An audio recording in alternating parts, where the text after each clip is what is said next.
Assalamualaikum warahmatullahi wabarakatuh. Halo semuanya, perkenalkan nama saya Eka Walansari. Saya dari Gizi tingkat 3A. Eh, di sini saya akan membahas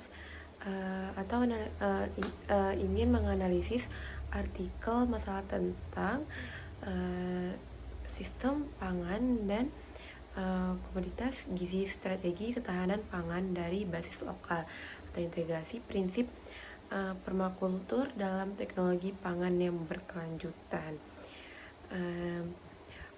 Pertama, di sini saya akan membahas dari alur siklus pangan dari produksi, terus lanjut ke pengolahan, lanjut lagi ke distribusi, konsumsi, dan yang terakhir pembuangan.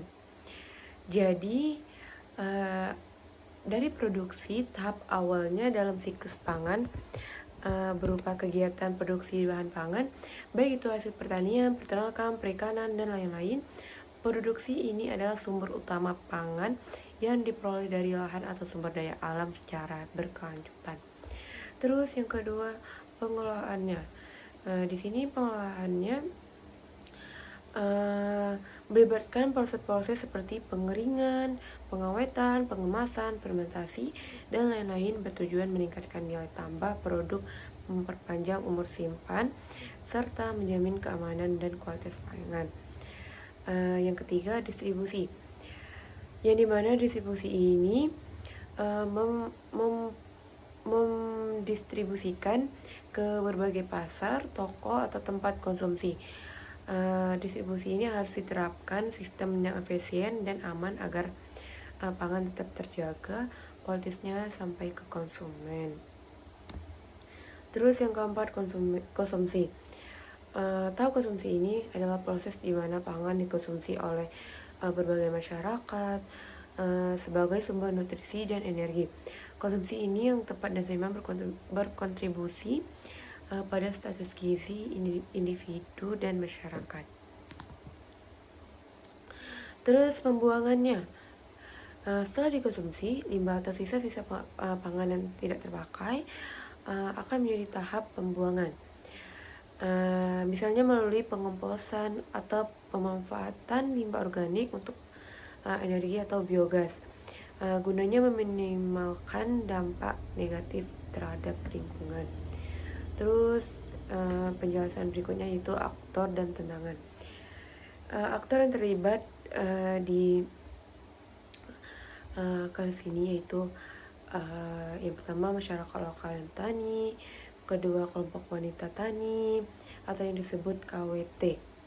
Terus yang ketiga pemerintah daerah, keempat lembaga dan organisasi pendukung, terus yang kelima sektor teknologi. Terus tantangannya apa? Di sini saya akan menjelaskan tantangannya, yaitu tantangannya yang pertama perubahan iklim dan degradasi lingkungan, yaitu mengganggu pola produksi pangan dan mengancam keberlanjutan sistem pangan. Terus yang kedua, kerawanan akses teknologi pangan, yang dimana terbatasnya akses dan pemahaman terhadap teknologi pangan inovatif di kalangan masyarakat lokal. Terus yang ketiga, ketergantungan pada pertanian konvensional, menyulitkan transisi ke praktik pertanian berkelanjutan dan permakultur. Terus yang keempat, urbanisasi dan perubahan sosial. Terus yang kelima, pengelolaan air dan sumber daya alam. Ini wajib atau di pertanian pengelolaan air ini sumber yang optimal bagi pertanian atau menjadi kendala. Terus penjelasan berikutnya itu prinsip ekonomi, yang dimana ada opportunity cost, rasionalitas, peran pasar, intervensi pemerintah, dan aplikasinya. Yang pertama saya membahas dari opportunity cost, yaitu biaya peluang. Dalam konteks ini, misalnya memilih untuk mengalokasikan lahan tertentu untuk tanaman pangan organik memiliki opportunity cost berupa kesempatan menggunakan lahan tersebut untuk tanaman komersial lain. Memahami biaya peluang membantu petani dan pengelola sumber daya untuk membuat keputusan yang efisien dan optimal dan penggunaan sumber daya terbatas. Terus rasionalitasnya menyatakan bahwa pelaku ekonomi akan membuat keputusan berdasarkan pertimbangan manfaat terbesar dengan biaya terkecil. Jadi maksudnya dari petani ini memiliki varietas tanaman yang tahan hama dan produktif untuk memaksimalkan hasil dan mengurangi kerugian berdasarkan evaluasi rasional terhadap kondisi pasar dan lingkungannya. Terus peran pasarnya. Di sini peran pasarnya berfungsi sebagai mekanisme penentu harga dan alokasi sumber daya melalui interaksi antara penawaran dan permintaan. Intervensi pemerintah.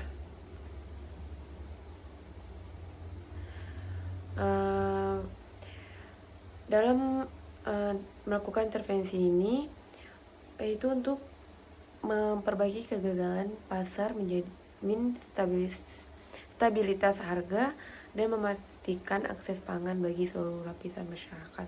Terus aplikasinya ada pelaku pertanian menganalisis opportunity cost dalam memilih metode produktif yang ramah lingkungan namun tetap produktif. Terus yang kedua, keputusan produksi dan konsumsi dilakukan secara rasional dengan mempertimbangkan efisiensi, hasil, dan dampak lingkungannya. Terus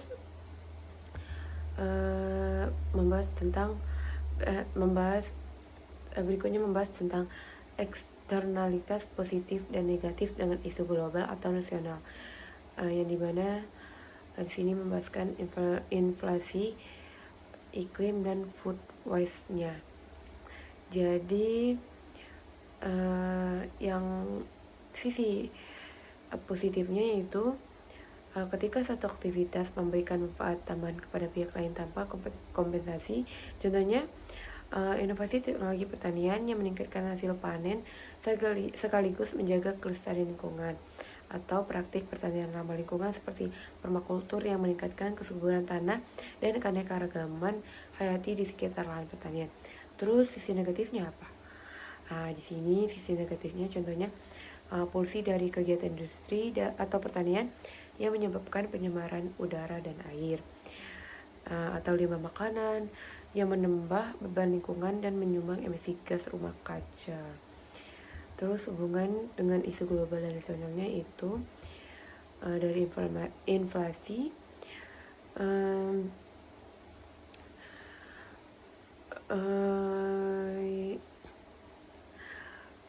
yang dapat mempengaruhi pasokan dari inflasi tersebut yaitu kenaikan harga pangan di pasar sehingga dapat memperburuk inflasi, terutama inflasi pangan di tingkat nasional. Terus yang dari perubahan iklimnya, dari emisi gas rumah kaca akibat praktik pertanian intensif dan limbah makanan berdampak pada pemanasan global dan perubahan iklim. Terus food waste-nya yaitu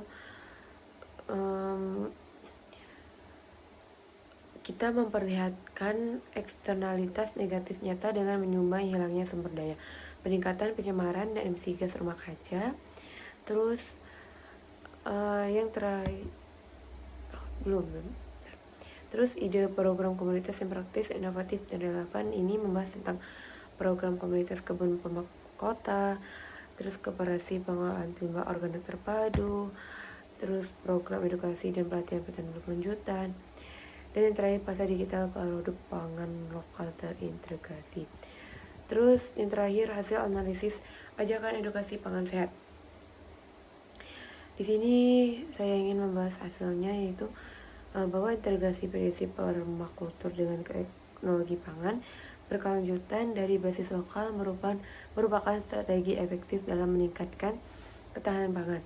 Pendekatan ini tidak hanya meningkatkan produktivitas pertanian dan memperkuat panen pangan lokal, tetapi juga mengurangi dampak negatif terhadap lingkungan dengan menerapkan prinsip keanekaragaman. Terus ajakan edukasi pangan sehatnya itu mari bersama-sama meningkatkan kesadaran dan pengetahuan tentang pangan sehat melalui edukasi yang mudah dipahami dan diterapkan dalam kehidupan sehari-hari. Dengan mengadopsi pola makan yang sehat dan berkelanjutan, mendukung produk pangan lokal yang ramah lingkungan, serta meminimalkan limbah makanan, kita dapat berkontribusi pada ketahanan pangan nasional dan menjaga keseimbangan alam demi masa depan yang lebih baik. Ayo dukung dan terapkan prinsip permakultur dan inovasi teknologi pangan hidup sehat dan bumi lestari. Sekian dari saya akhiri. Wassalamualaikum warahmatullahi wabarakatuh.